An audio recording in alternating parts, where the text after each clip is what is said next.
बिजली या बर्क, अंग्रेजी में इलेक्ट्रिसिटी कहते हैं। अजीज बच्चों, बिजली से तो आप वाकिफ हैं, आप लफ्ज़ से भी आशना है और वैसे भी आप जानते हैं कि बिजली किस किस काम आती है। तो हम बिजली के बारे में पढ़ते हैं, ये मुहावरे के तौर पर भी इस्तेमाल करते हैं। मसलन महंगाई गरीबों पर बिजली बनकर गिरी, और फिर बर्क का लफ्ज़ भी हम इस्तेमाल करते हैं, बर्क रफ्तार घोड़े यानी तेज़ रफ्तार घोड़े। तो इस तरह बिजली और बर्क, ये दोनों अल्फाज हम रोज़मर्रा ज़िंदगी में इस्तेमाल करते हैं और इनके मानी और मफहूम से भी हम आशना हैं। अजीज बच्चों, अगर किसी लफ्ज़ को हम जुमले में इस्तेमाल करते हैं या किसी शेर में इस्तेमाल करते हैं तो उस लफ्ज़ का फहम, उसकी समझ हमारे जहन में पक्के तरीके से बैठ जाती है। एक शेर है, वो बिजली का कड़का था या सौते हादी, अरब की ज़मीं जिसने सारी हिला दी। वो बिजली का कड़का था, बिजली की गरज चमक थी, या फिर किसी हिदायत देने वाले की आवाज़ थी। सौत कहते हैं आवाज़ को, हादी कहते हैं हिदायत देने वाले को। वो बिजली की गरज चमक थी या किसी हिदायत देने वाले की आवाज़ थी। कौन सी? अरब की ज़मीन जिसने सारी हिला दी, जिसने अरब की सारी ज़मीन में इनकलाब बर्पा कर दिया। ये हुज़ूर सल्लल्लाहु अलैहि वसल्लम की शख्सियत के बारे में शेर है कि आपकी आमद बिजली की तरह थी, बिजली की गरज चमक की तरह थी, या फिर एक हिदायत देने वाली आवाज़ थी जिसने अरब की सारी ज़मीन को हिला के रख दिया, यानी इनकलाब बर्पा कर दिया। ये गरज चमक की तस्वीर है। आसमान में जब बादल आए हुए होते हैं और बारिश हो रही होती है, साथ बिजली भी चमक रही होती है, तो कुछ इस तरह का मंजर बनता है जो आपको नजर आ रहा है। कंघी और बाल। अजीज बच्चों, आपने भी तजर्बा किया होगा कि बाज़ औक़ात आप कंघी से अपने बाल संवारने लगते हैं तो बाल तेजी से कंघी की तरफ आकर चिमट जाते हैं, कंघी के साथ चिपक जाते हैं। ऐसा क्यों होता है? दरअसल कंघी में और बालों में चार्ज भर जाता है, जिसकी वजह से बाल कंघी के साथ चिमट जाते हैं। मैं पढ़ता हूं, आप समझिएगा। कंघी को बालों से रगड़े तो बालों के मनफी चार्ज कंघी में मुंतकिल हो जाते हैं। देखें, बालों में मनफी चार्ज होते हैं।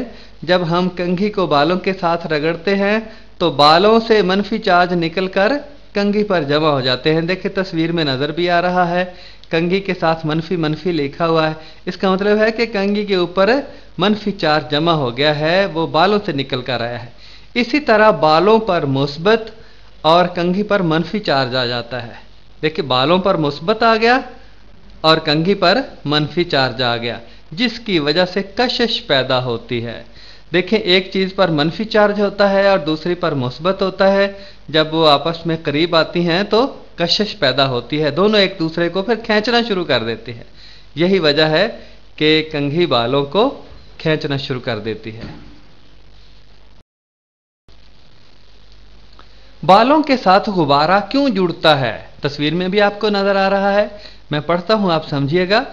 गुब्बारे को बालों से रगड़े और बालों के करीब लाएं तो बाल खड़े हो जाते हैं।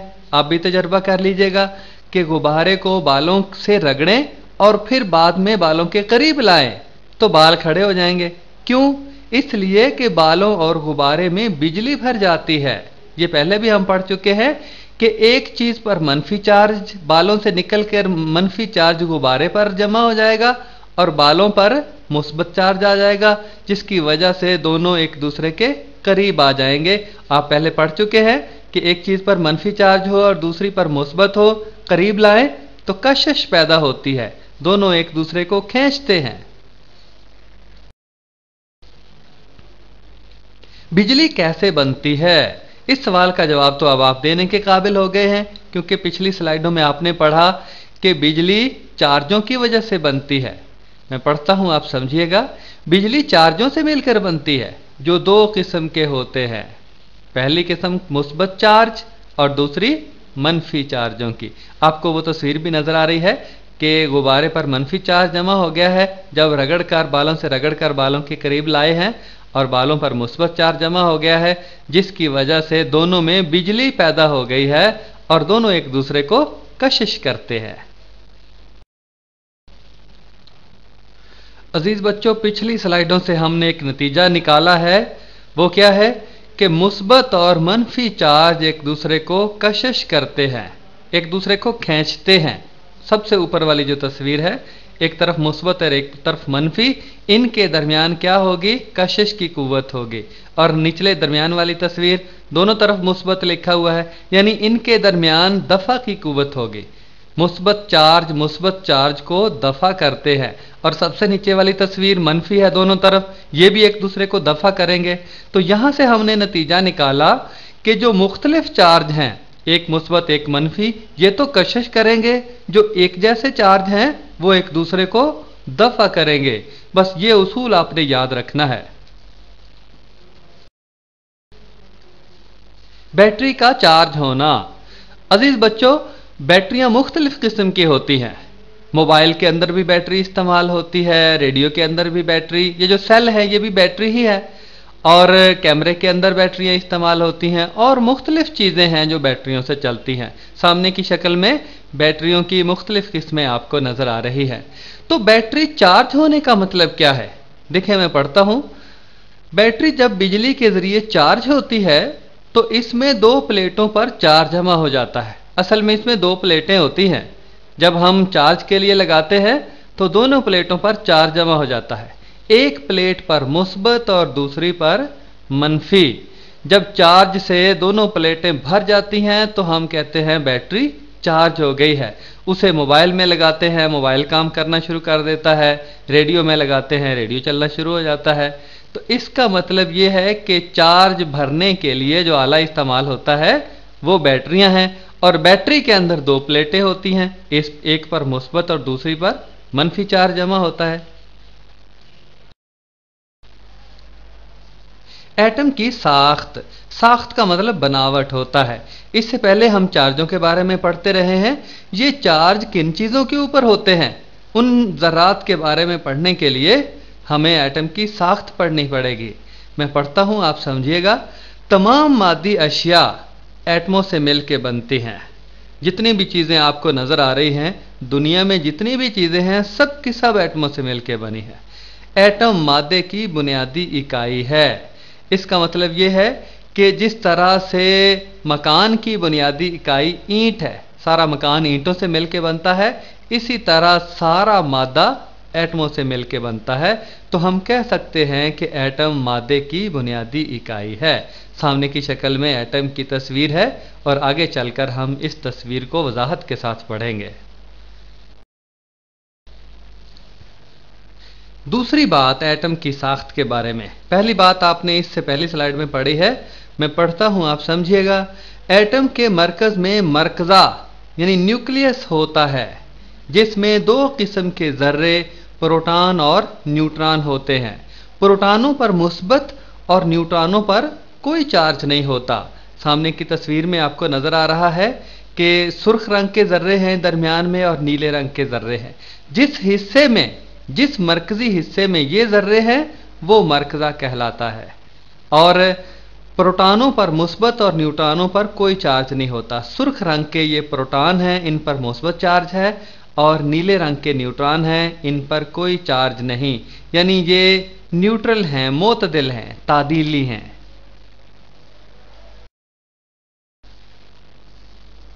तीसरी बात एटम की साख्त के बारे में। इलेक्ट्रॉन मरकज़े के गिर्द मखसूस मदारों में गर्दिश करते हैं, जिन पर मनफी चार्ज होता है। पहले तो हमने पढ़ा ना कि मरकज़े में दो किस्म के जर्रे प्रोटॉन और न्यूट्रॉन होते हैं। प्रोटॉन पर मुस्बत और न्यूट्रॉनों पर कोई चार्ज नहीं होता। इनके मरकज़े के गिर्द भी कुछ जर्रे गर्दिश कर रहे होते हैं, गोल मदारों में। मदार कहते हैं गोल रास्ते को। तो इलेक्ट्रॉन मरकज़े के गिर्द मखसूस मदारों में गर्दिश करते हैं, जिन पर मनफी चार्ज होता है। आपको गर्दिश करते हुए इलेक्ट्रॉन नजर भी आ रहे हैं। इन इलेक्ट्रॉनों पर कौन सा चार्ज है? मनफी चार्ज। जब चीजों को आपस में रगड़ा जाता है तो क्या होता है? अजीज बच्चों, पिछली स्लाइडों में हम पढ़ते रहे हैं कि जब चीजों को आपस में रगड़ा जाता है तो एक में से मनफी चार्ज निकल के दूसरे पर जमा हो जाते हैं। आखिर ये मनफी चार्ज होते क्या है? किस बला का नाम है? और मुस्बत चार्ज क्या चीज है?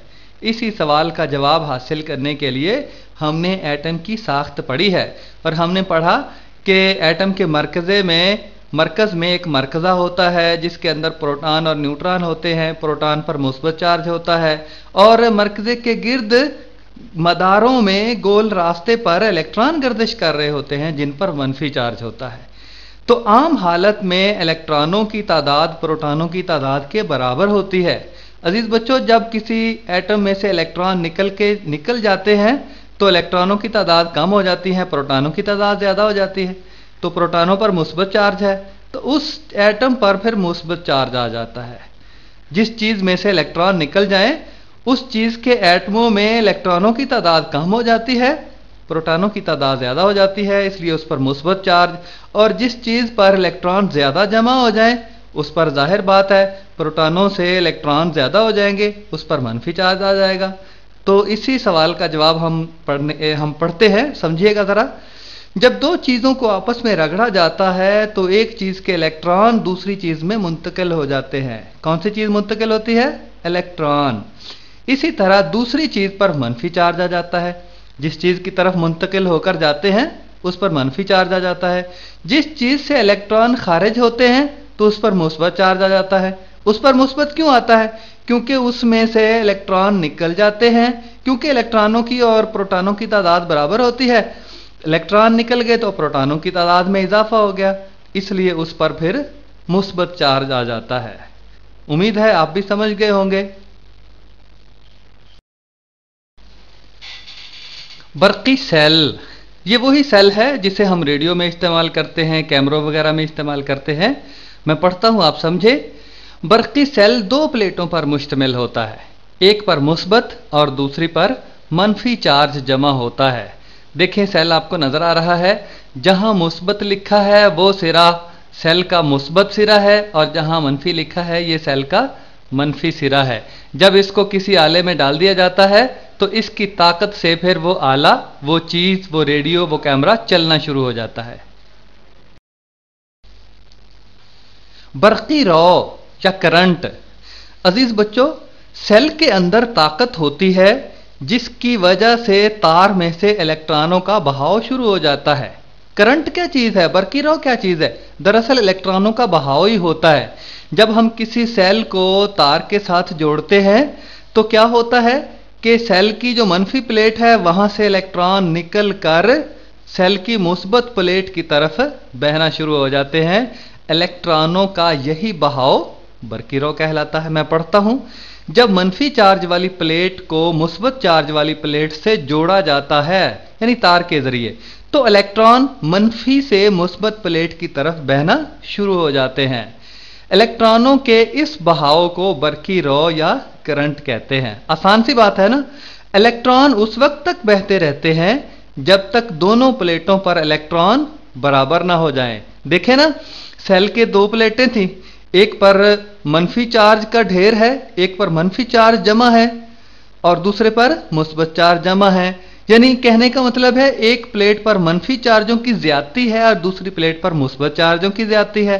तो मनफी से मुस्बत चार्जों वाली प्लेट की तरफ इलेक्ट्रॉन बहना शुरू हो जाएंगे और उस वक्त तक बहते रहेंगे जब तक दोनों प्लेटों पर इलेक्ट्रॉन बराबर ना हो जाएं। तस्वीरी वजाहत। तस्वीर के जरिए हम इलेक्ट्रॉनों के बहाव की या करंट की वजाहत करते हैं। पहले तो मैं पढ़ता हूं, आप समझिए, फिर तस्वीर के जरिए से समझते हैं। सेल की मुस्बत और मनफी प्लेटों से तार के जरिए बल्ब को जोड़ दें तो बल्ब रोशन हो जाता है। दाएं तरफ वाली तस्वीर देखें, सेल के साथ तार जुड़ी हुई है और तार के साथ बल्ब लगा हुआ है। इस तरीके से अगर इस तरह से जोड़ दें तो आपको भी पता है कि बल्ब रोशन होना शुरू हो जाता है, क्योंकि तारों के जरिए बल्ब में से बर्क़ी रौ गुजरना शुरू हो जाती है। बल्ब क्यों रोशन होता है? बल्ब में से बर्क़ी रौ या करंट गुजरना शुरू हो जाता है तो बल्ब रोशन हो जाता है। बाएं तरफ वाली तस्वीर देखें, तार टूटी हुई है, तो इसका मतलब यह है कि इलेक्ट्रॉनों का बहाव मुकम्मल नहीं होता। अजीज बच्चों, एक और बात मैं आपको बताता जाऊं कि सेल के मनफी सिरे से इलेक्ट्रॉन निकले, तार से होते हुए बल्ब में से गुजरते हैं, बल्ब से होते हुए फिर सेल के मुस्बत सिरे पर आते हैं। फिर कहां जाते हैं? तो फिर तार में मनफी सिरे की तरफ चले जाते हैं, वहां से फिर निकलते हैं और बल्ब में आ जाते हैं। इस तरह ये दौर, ये चक्कर मुकम्मल होता है। इसी चक्कर का नाम जो इलेक्ट्रॉन मुकम्मल करते हैं सर्किट कहलाता है। इसी चक्कर को सर्किट कहते हैं, सर्किट दौर को कहते हैं। जैसे आप किसी कमरे में एक नुक्कड़ से अपना सफ़र शुरू करें और कमरे की दीवारों के साथ साथ होते हुए फिर वहां दोबारा उसी जगह पे पहुंच जाएं, तो एक चक्कर आप मुकम्मल कर लेंगे, एक दौर मुकम्मल कर लेंगे। इलेक्ट्रॉनों का भी एक दौर मुकम्मल होता है जब वो सेल के मनफी सिरे से निकल कर फिर दोबारा अपनी जगह पर आ जाते हैं, तो एक दौर मुकम्मल हो जाता है, फिर दूसरा दौर शुरू होता है। तो इस तरह करंट फिर बहता है। बरकी सर्किट, ये तारीफ तो मैं पहले बता चुका हूं, लेकिन अब लिखी हुई है आपके सामने। बरकी रौ के बहाव का रास्ता बरकी सर्किट कहलाता है। देखें आप तस्वीर में, जहां जहां से इलेक्ट्रॉन जाएगा वही रास्ता बरकी सर्किट कहलाता है। अजीज बच्चों, एक सवाल है आपके सामने। ये दोनों तस्वीरें आप पहले भी देख चुके हैं। ये सवाल है, मुकम्मल और नामुकम्मल सर्किट की पहचान करें। यानी मुकम्मल और टूटे हुए सर्किट की पहचान करें।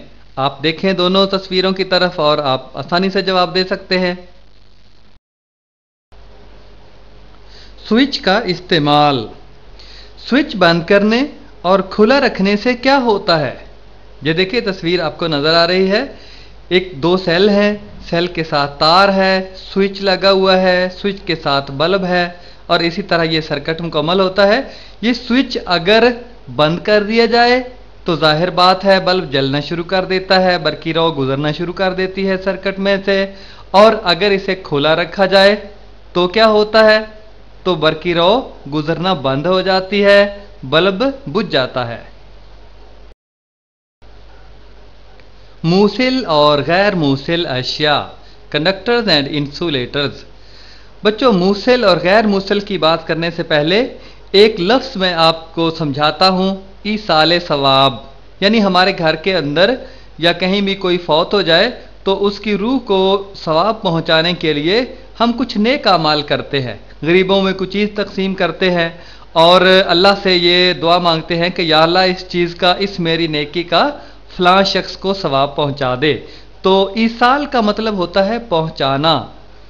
तो मूसिल ऐसी चीज जो पहुंचाती है, किस चीज को? बरकी रौ को या करंट को। यानी मूसिल अशिया ऐसी अशिया हुई जिनमें से बरकी रौ या करंट गुजर जाए, और गैर मूसिल अशिया ऐसी अशिया हुई जिनमें से बरकी रौ ना गुजर सके। मैं पढ़ता हूं, आप समझिएगा।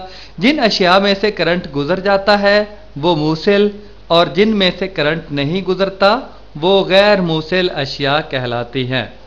बड़ी आसान सी बात है। नीचे सवाल भी एक लिखा हुआ है, मूसिल और गैर मूसिल अशिया की पहचान करें। नीचे कुछ चीज़ें दी गई हैं, लकड़ी है, शीशा है, रबड़ है, कागज़, लोहा, तांबा, एल्यूमिनियम, सोना, चांदी, प्लास्टिक। इनमें से आपने बताना है कि कौन सी मूसिल हैं और कौन सी गैर मूसिल, या दूसरे अल्फाज में किन में से करंट या बरकी रौ गुजर सकती है और किन में से नहीं गुजर सकती। बल्ब कैसे जला? ये दोनों तस्वीरें आपके सामने हैं। दाएं तरफ वाली तस्वीर में बल्ब जल रहा है और बाएं तरफ वाली में बल्ब नहीं जल रहा।